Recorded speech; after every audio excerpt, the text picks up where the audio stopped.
ماشي، شكرا خالص.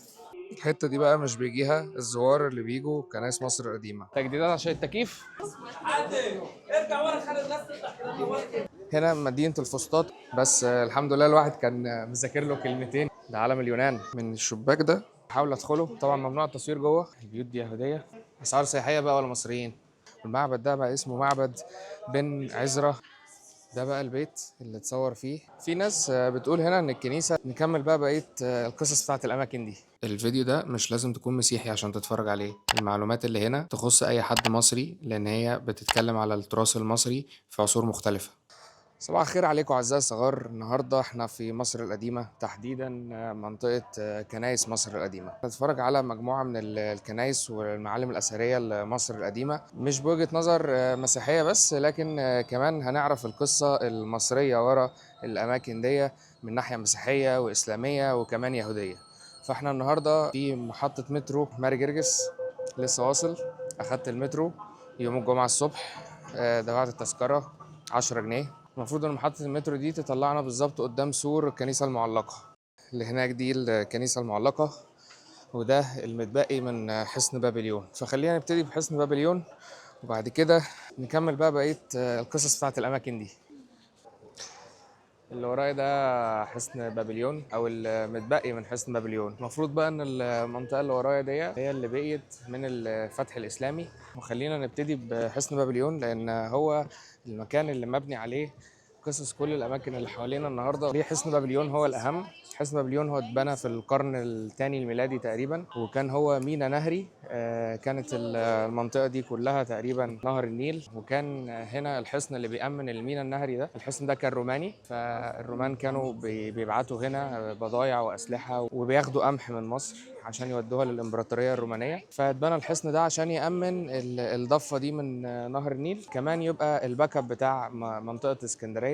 لو في حد جه من البحر المتوسط يهجموا عليه من الناحيه دي، يطلعوا من فرع دمياط او رشيد، يطلعوا على البحر المتوسط ويقدروا ان هم يأمنوا ظهر الاسكندريه يعني. جه عمرو بن العاص بقى ايام الفتح الاسلامي، جاب السلاح والرجاله، قال له اطلع لي. فقائد الجيش بتاع الرومان ما رضيش يطلع. فضل عمرو بن العاص قائد الجيش الاسلامي ساعتها محوط الحصن ده 7 شهور. وقائد الجيش الروماني برضه ما رضيش يطلع، فضل 7 شهور جوه. عنده اللي يكفيه من الاكل وعنده اللي يكفيه من الميه. كان ليه اكسس على ابار ومياه جوفيه ساعتها، فكان مخزن سلاح ورجاله واكل وكل حاجه عنده، لغايه لما عمرو بن العاص وقائد الجيش بتاعه عرفوا يدخلوا الحصن ده من الناحيه دي كده.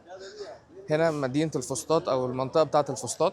ساعتها عمرو بن العاص جه وعمل الفسطاطه بتاعته او الخيمه بتاعته. من وقتها اتسمت المنطقه دي الفسطاط تيمنا بقصه الخيمه يعني. بعد حصن بابليون احنا رايحين الكنيسه المعلقه، وهي تقريبا اهم حاجه موجوده هنا في المكان يعني. في المنطقه بتاعه الكنيسه المعلقه دي في مغاره احتمت فيها العائله المقدسه فتره، لما كانت العائله المقدسه هربانه من هيرودس وجايه من فلسطين. من فلسطين جت على العريش، ومن العريش جت على بحيره المنزله، وبعد كده خدت جانب النيل الغربي ونزلت وصلت لغايه صعيد مصر. مش المبهر في الموضوع ان العائله المقدسه استخبت هنا، لكن المبهر في الكنيسه دي ان هي اتبنت على 2 من ابراج حصن بابليون. محدش يعرف حصن بابليون بالظبط هو كام برج، لكن الكنيسه هنا اتبنت على 2 منهم. وفي برج منهم اتبنى عليه كنيسه ماري جرجس اللي هناك دي. وفي واحد منهم متبقي لسه ما وقعش. والحصن نفسه مبني على كام برج محدش يعرف المعلومه دي. الكنيسه هنا برضو اتعمل عليها تطويرات كتير. اتعمل عليها تطويرات في العصر الفاطمي والعصر المملوكي. وحتى هتلاقوا الزخارف دي معموله بستايل غير الستايل القبطي المعروف. هتلاقوا شكل الحروف نفسها بتاعت الايات والزخارف اللي موجوده مختلفه عن اي كنيسه تانية. الكنيسه دي انا بشوفها ان هي من اهم الكنائس الموجوده في المنطقه هنا، مش علشان بس القصه اللي ورا الكنيسه، لكن علشان التطويرات والعماره والفن اللي اتعملوا فيها. هي اللي بتخليها كنيسه مميزه.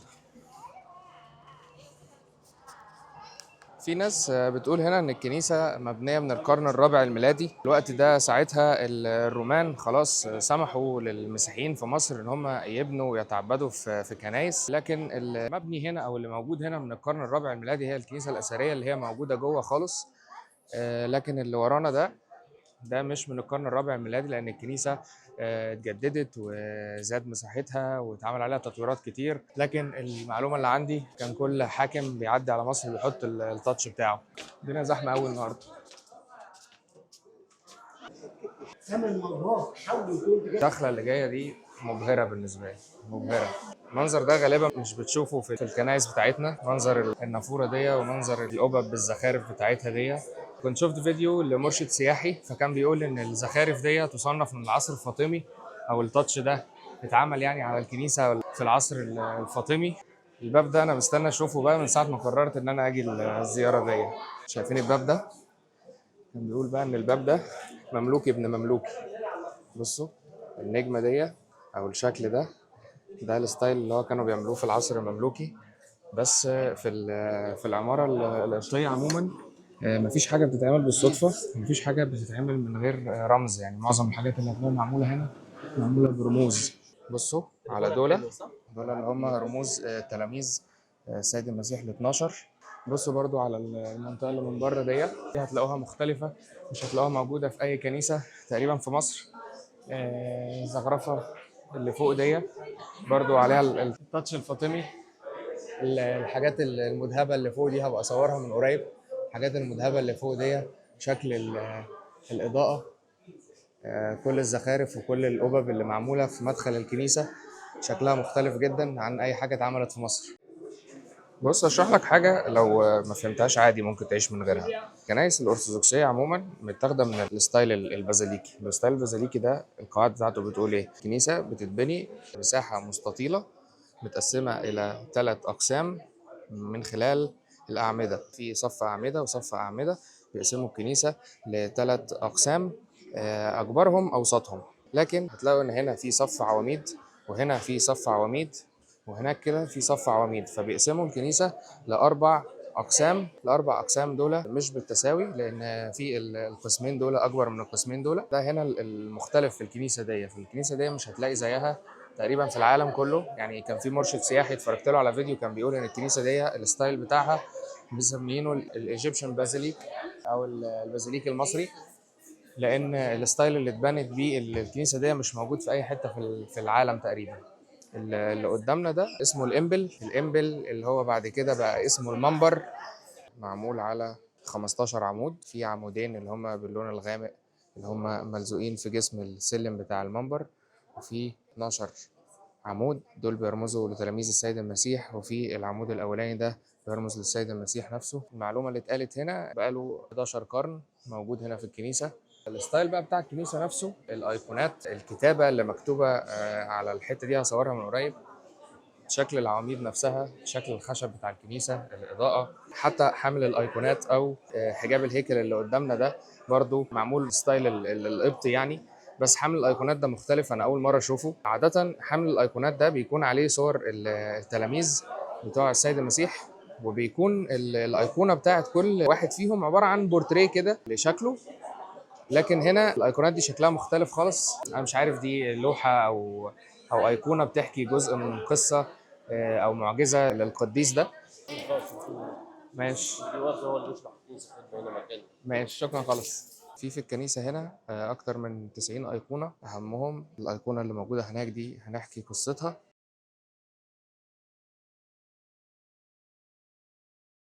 القديس لوقا كان فنان فعمل لوحه زي دي بالظبط في فلسطين. اللوحة الأصلية موجودة في فلسطين، فالفنان المصري خد اللوحة زي ما هي بالظبط، ضاف عليها يوحنا المعمدان، وخلى العيون بتاعة السيدة العذراء والسيد المسيح إن هم يكونوا بيتحركوا معاك في أي اتجاه.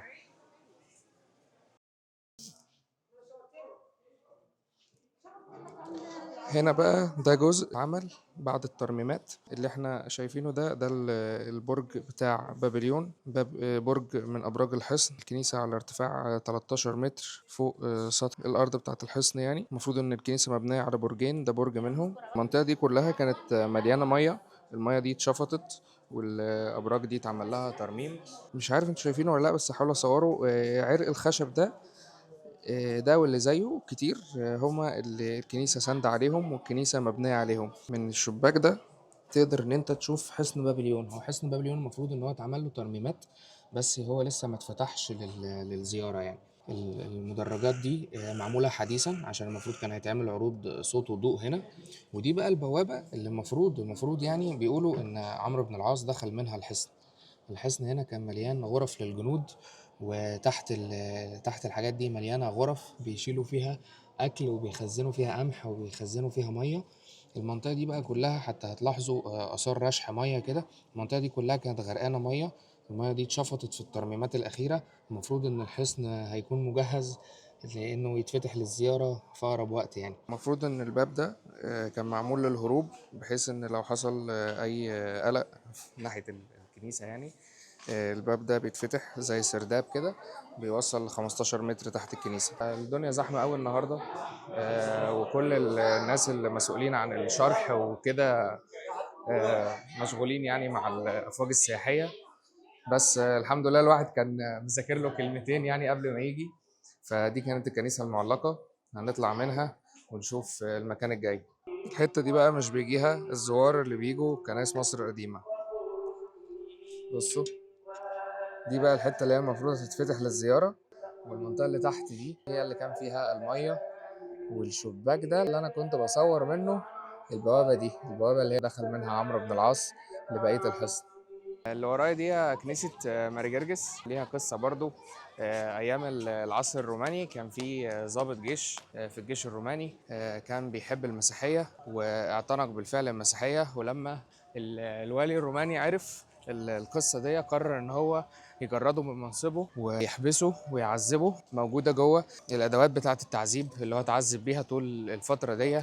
وكمان الكنيسة تحسها معمولة بستايل غريب شوية، يعني مش الستايل بتاع الأديرة أو الكنائس اللي احنا متعودين عليها. أوريكم شكلها من جوه، تحسها حتة يونانية كده أو حتة مش مصرية يعني. دير مارجرجس للروم الأرثوذكس.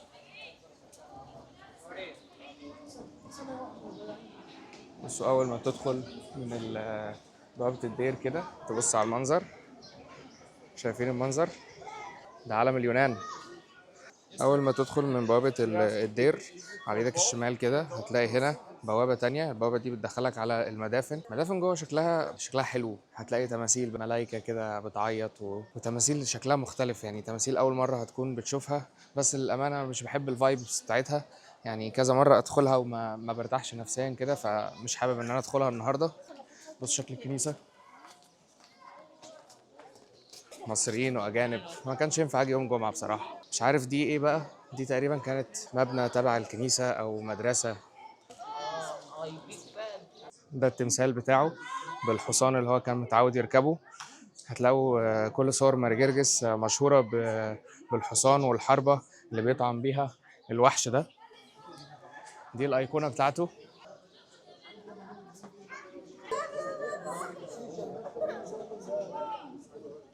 الكنيسه بقى هنا شكلها مختلف علشان الستايل بتاعها ستايل الروم الأرثوذكس مش الأرثوذكس، أو الستايل حاسه كاثوليكي شوية. الحاجات المذهبة دي والرخام وتاتشات كده بألوان مختلفة. الكنيسة كلها رخام في رخام. العواميد برضو دي اتجددت. الكنيسة دي حصل عليها برضو شوية ترميمات كتير كده، بس الألوان بتاعتها بصراحة رهيبة. بصوا هنا برضو حمل الأيقونات شكله مختلف. الألوان الذهبي دي برضو شكلها مختلف. الصورة بتاعت العشاء الرباني متهيألي اللي في النص دي برضو دي أثرية. وهنا في بير، مش عارف ده بير مية ولا ده اللي هو اللي متبقي من الحصن.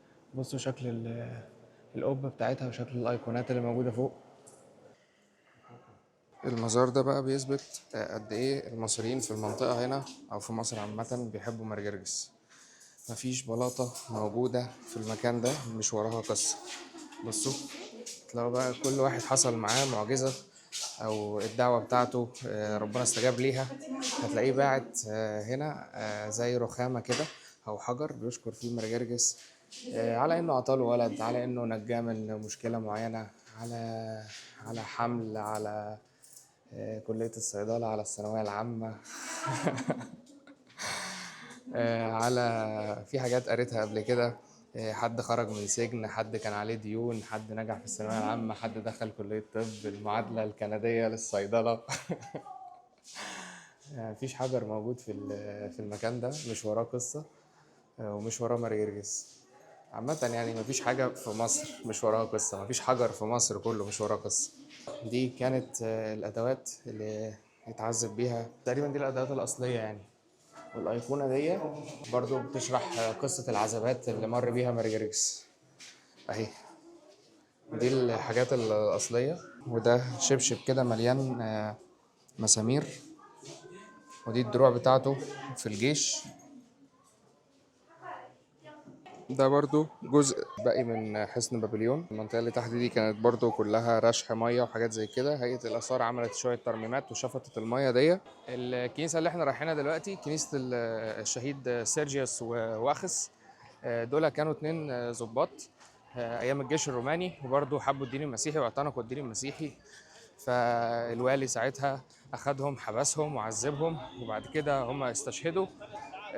فالكنيسة دي اتبنت على المغارة اللي احتمت فيها العائلة المقدسة لما جت لمصر، وسموا الكنيسة اللي اتبنت فوق المغارة على اسمهم تخليدا للذكرى بتاعتهم يعني. دي بقى الأماكن الأثرية اللي أنت المفروض تزورها لما تيجي منطقة كنائس مصر القديمة. بلدنا.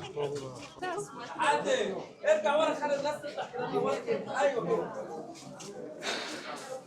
الممر ده بقى مشهور قوي في الرحله بتاعت كنائس مصر القديمه دي. اماكن بتبيع كتب كتب كتب كتب في كل مكان، بكل بقى اللغات، كل المواضيع اللي انتم متخيلينها.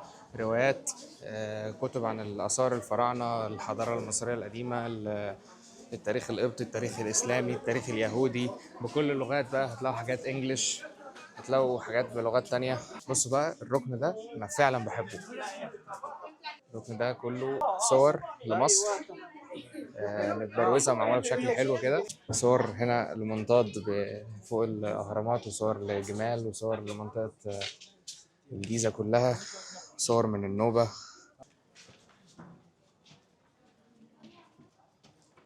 نشرب ميه بقى، ناخد بريك. اسعار سياحيه بقى ولا مصريين؟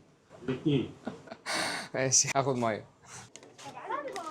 كنيسة أبي سرجة الأثرية. محتاجين نحكي بقى شوية على الخريطة دي. الخريطة دي بقى بتشرح فكرة مشروع التخرج بتاعي باختصار كده، اللي عملته في ITI تبع وزارة الاتصالات. احنا عملنا ويب سايت بيسهل على وزارة الاتصالات ان هي تنظم رحلات للأفواج السياحية اللي جاية مصر، بحيث ان هي تعمل لهم خط سير كده معين يزوروا فيه أماكن متعلقة ببعض. فأصلا الفكرة جات لي من رحلة العائلة المقدسة. الخط الأحمر ده اللي فوق ده دخول العائلة المقدسة من أورشليم. دخلوا من العريش، ومن العريش دخلوا على ناحية بحيرة المنزلة. من بحيرة المنزلة راحوا وادي النطرون، وبعد كده نزلوا وراحوا منف. ومن منف خدوا الجانب الغربي لنهر النيل، ونزلوا نزلوا نزلوا نزلوا لغاية لما راحوا دير العذراء. دير عذراء في أسيوط اللي هو ده، دير عذراء درونكا. تمام. ومن درونكا بعد كده خدوا نهر النيل، او من بعد درونكا مش متاكد، خدوا نهر النيل. ومن نهر النيل راحوا الخط الاورنج ده هو خط الرجوع، اللي هو خط الرجوع لغايه سينا. شكرا ليك. هاي، ويلكم تو ايجيبت. ناس لذيذه، والمرشد السياحي عامل قلق هنا. احنا داخلين كنيسه سيرجيوس واخس. بصوا بقى الكنيسه هنا هتلاقوها متقسمة على الطراز البازيليكي. منطقة مستطيلة متقسمة إلى 3 مناطق، أكبرهم أوسطهم، غير الكنيسة المعلقة. بصوا هنا القبة دي قبة الهيكل اللي ورا حامل الأيقونات، أو ورا حجاب الهيكل. هصور لكم من الشباك ده القبة دي مسنودة على إيه بالظبط. بصوا الكنيسة شكلها من فوق. الكنيسة كلها أثرية. المغارة اللي تحت الكنيسة مغارة صغيرة جدا، دي اللي هي قعدت فيها العائلة المقدسة لما جت مصر. معمودية جرن، معمودية من القرن الرابع الميلادي، أثري طبعا. في برضو هناك الإنبل أو المنبر، شبه اللي احنا شفناه في الكنيسة المعلقة. بصوا هنا برضو في كنيسة أبي سرجة هتلاقوا نفس النجم التاتش كده بتاع المصري، نفس عدد النجوم اللي هم ال 12 اللي بيرمزوا لتلاميذ السيد المسيح. ده هنا البير اللي شربت منه العائلة المقدسة لما كانت موجودة في المغارة دي. الدولاب ده موجود فيه كتب. الكتب دي مكتوبة طبعا بالعبري، لأن ما حصلش أي ترجمات للكتاب المقدس عموما في العالم كله قبل القرن التاسع الميلادي. والترجمات العربية بتاعتنا دي حصلت بعد القرن التاسع الميلادي. فأي آية مكتوبة بره بالعربي دي معناها إن هي اتكتبت بعد القرن التاسع الميلادي، لأن قبل كده كانت اللغة قبطية فكانوا بيقروا بالعبري. الكتب دي أثرية، مكتوبة جوه بالعبري، ومكتوبة بلغات تانية طبعا، بس مش مكتوبة بالعربي. ده القبطي، ودي الترجمة العربي اللي اتعملت بعد القرن التاسع الميلادي. كلها كتب مقدسة طبعا مكتوبة بخط الإيد. دي المغارة اللي اتبنى فوقيها الكنيسة بتاعت أبو سرجة. دي المغارة نفسها اللي قعدت فيها العائلة المقدسة، كانت هربانة من هيرودس عشان كان هيرودس عايز يقتل السيد المسيح. هتلاقوها برضو متقسمة 3 مناطق، أكبرها أوسطها، والمسبح الصغير ده هو اللي بيتعمل عليه القداسات هنا. دي كانت المغارة، هي طبعا ما كانتش متنورة، بس بعد الترميمات وكده نوروها وشفطوا المية. المنطقة دي كانت كلها غرقانة رشحة مية. دي المغارة الأساسية اللي اتبنى فوقيها الكنيسة، وهي دي يعني صاحب فكرة الكنيسة نفسها. دي الحجارة الأصلية بتاعة المغارة. بصوا، المفروض إن ده حجاب الهيكل، وده حامل الأيقونات. طبعا مختلف برضه عن اللي موجود في الكنيسة المعلقة. هتلاقوا هنا الأيقونات اللي فوق دي، هتلاقوها بورتريهات كده أو أشكال القديسين، هتلاقيها قريبة، ظاهر فيها وشهم أكتر من أي حاجة. لكن بصوا هنا المنطقة دي المفروض إن هي ما بيدخلهاش، يعني بعد حجاب الهيكل ده المفروض إن هو ما بيدخلوش غير راجل الدين فقط. ممنوع للشعب إن هو يدخل المنطقة دي. بصوا بقى القبة بتاعة الهيكل هنا هتلاقوها مرفوعة على العمدان. العمدان دي حديثة، لكن اللي فوق ده هو ده اللي من القرن الرابع الميلادي. والخشب ده طبعا اتدهن بحاجات كتير قوي عشان يمنع التسوس بتاعته، واتعمل عليه ترميمات كتير قوي عشان يفضل محافظ على شكله. لكن الرسومات اللي جوه دي هي الأصلية. القبة اللي فوق الخشب دي هي الأصلية اللي من القرن الرابع الميلادي. معبد بن عزرا، مش عارف هو مفتوح ولا لأ للأمانة، بس المعبد ده بقى قصته غريبة شوية. معبد بن عزرا ده أصلا كان كنيسة قبل ما يبقى معبد يهودي. والكنيسة دي كان المسؤول عنها حد اسمه إبرام، هو اللي بني الكنيسة. البيوت دي يهودية. إبرام اللي عمل الكنيسة اتداين للحكومة وقتها بالضرائب كتير قوي، 20,000 دينار الحكومة يعني. فجه إبراهام، مش إبرام، إبراهام بن عزرا اللي هو عمل المعبد اليهودي ده، وجه قال له أنا هدفع لك فلوس بتاعة الضرايب، وأنت منين ما يكون معاك فلوس وبقى اديني الفلوس. بس ضحك عليه طبعا، دفع له فلوس، وبعدها بشوية جه خد منه الكنيسة وحولها لمعبد يهودي. والمعبد ده بقى اسمه معبد بن عزرا، اللي هو ابراهام بن عزرا. هو كان حصل عليه ترميمات، انا من سنتين ما عرفتش ادخله، لكن تقريبا هو مفتوح دلوقتي، فحاول ادخله. طبعا ممنوع التصوير جوه، بس نحاول نشوف يعني. دخلت معبد بن عزرا، برضو متقسم من جوه 3 أقسام، أكبرهم أوسطهم، شكل الكنيسة بالظبط. المنبر موجود برضو، بس شكل الكنيسة مختلف شوية عشان هم عندهمش حجاب هيكل. شكل الإنجيل اللي موجود، الإنجيل شكل التوراة سوري اللي موجودة جوه شكلها مختلف، لأن التوراة عند اليهود ما ينفعش حد يمسكها بإيده. يعني القرآن أو الإنجيل ينفع إن أنت تقلب الصفحات بإيدك، لكن اللي موجود جوه ده بيكون زي رول كده، أنت بتلف الرول دي، أو راجل الدين يعني بيلف الرول دي عشان الصفحات تتقلب. لكن ما ينفعش إن هو يكون ليه ورق ويتقلب بالشكل ده. هو ليه رولة كده حديد بتتلف، الصفحات بتاعته تتقلب. برضو شكل الشمعدان اللي جوه 3 من الناحية دي و3 من الناحية دي، والنجمة في النص. احنا طلعنا من معبد بن عزرا، دي كنيسة الشهيدة بربارة.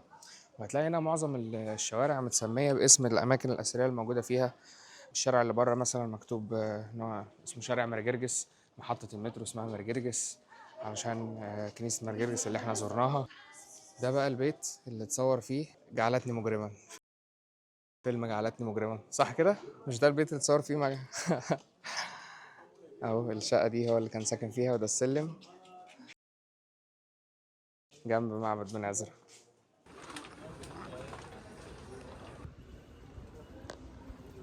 رجوعا لقصة العائلة المقدسة في مصر دي، كان عندي تساؤل: ليه وزارة الآثار مثلا ما تنظمش رحلة منظمة دخولها من سينا وتاخد الأفواج السياحية معاها، تمشي مكان مكان زارته العائلة المقدسة في مصر، تعمل لهم رحلة منظمة مثلا 20-15 يوم في مصر، بتزورهم كل الأماكن اللي زارتها العائلة المقدسة في مصر. ليه ما نعملش حاجة زي كده؟ فكرة الويب سايت وموجودة، وهي يعني فكرة مش بتاعتي، هي فكرة مش جديدة أصلا إن هي تتعمل، بس ليه ما تتنفذش بإسراف متقن كده تحت هيئة مثلا وزارة الاتصالات ووزارة الآثار، وتعمل لهم حاجة منظمة وشكلها شيك. مكان هنا لوحده ممكن يتقضى فيه يعني 2-3 عشان تعرف تزوره كله، بتخلصه وتاخد بالك من كل التفاصيل بتاعته. في أماكن متوزعة في مصر كلها على العائلة المقدسة بس، فلو خدتوا تراك زي كده وعملتوا له رحلات هتلاقوا دخل لمصر رهيب. اكشن انا مش عارف انا دخلت منين وهطلع ازاي، بس غالبا انا تهت. الحواري هنا كلها ضيقه. بصور فلوجات. اسمك ايه؟ اسمك ايه؟ توماس. توماس، ازيك؟ بعمل فيديو عن المكان يعني، انا جولة عن المكان. تجديدات عشان التكييف. يوم جديد بتعمل. اه شكرا يا توماس. انا عرفت الطريق منين، كنت ماشي في السكه الغلط. المهم يعني انا في مكانين ما زرتهمش، هو جامع عمرو بن العاص والمتحف القبطي. المتحف القبطي انا زرته قبل كده، بس الصراحه الجوله بتاعته محتاجه يوم لوحدها، فانا ما زرتهوش. هو اسعاره مخفضه للمصريين وخصوصا الطلبه. وجامع عمرو بن العاص عشان النهارده بس الجمعه فما عرفتش اروحه. جامع عمرو بن العاص المفروض ان هو اول جامع اتبنى في مصر، هو اتجاهه كده ناحيه منطقه الفسطاط. وزرت كنيسه القديسه برباره بس كان مكتوب ان هو ممنوع التصوير فما عرفتش اصور. دي كانت اكتر الاماكن المهمه في كنائس مصر القديمه. فلو عجبك الفيديو ما تنساش تعمل سبسكرايب، ولو انت على اليوتيوب اشترك على القناه، ولو انت على فيسبوك اعمل لايك وفولو. انت فاهم، انت كبير يعني، انا مش هقول لك انت ايه هتعمل ايه، انت وذوقك يعني. معظم المعلومات اللي انا قلتها في الفيديوهات دي جمعتها من جوجل وجمعتها من اليوتيوب. عموما انا بحب لما ازور اماكن خصوصا لو اثريه ان انا اجمع عنها شويه معلومات، بحيث ان انا لو ما لقيتش مرشد سياحي زي النهارده كده، انا ما لقيتش مرشد سياحي يشرح لي. عموما اليوتيوب مليان، لقيت راجل جميل كده اسمه دكتور جمال عبد الرحيم، كنت عارف شويه معلومات، كنت في اماكن معينه عارفها ورايح ازورها. بصوا المشربيه اللي فوق دي مكتوب عليها بالقبطي.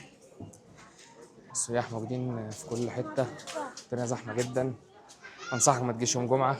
دي كانت كل حاجه، جوله في كنائس مصر القديمه. في اماكن كتير في مصر بحبها وعايز ازورها، فلو عجبك الفيديو ما تنساش تقول لي كومنت حلو. لو عندك حاجه سلبيه اكتبها لي، لو عندك حاجه حلوه اكتبها لي. شكرا انك وصلت للحته دي في الفيديو، ونتقابل فيديو تاني ان شاء الله.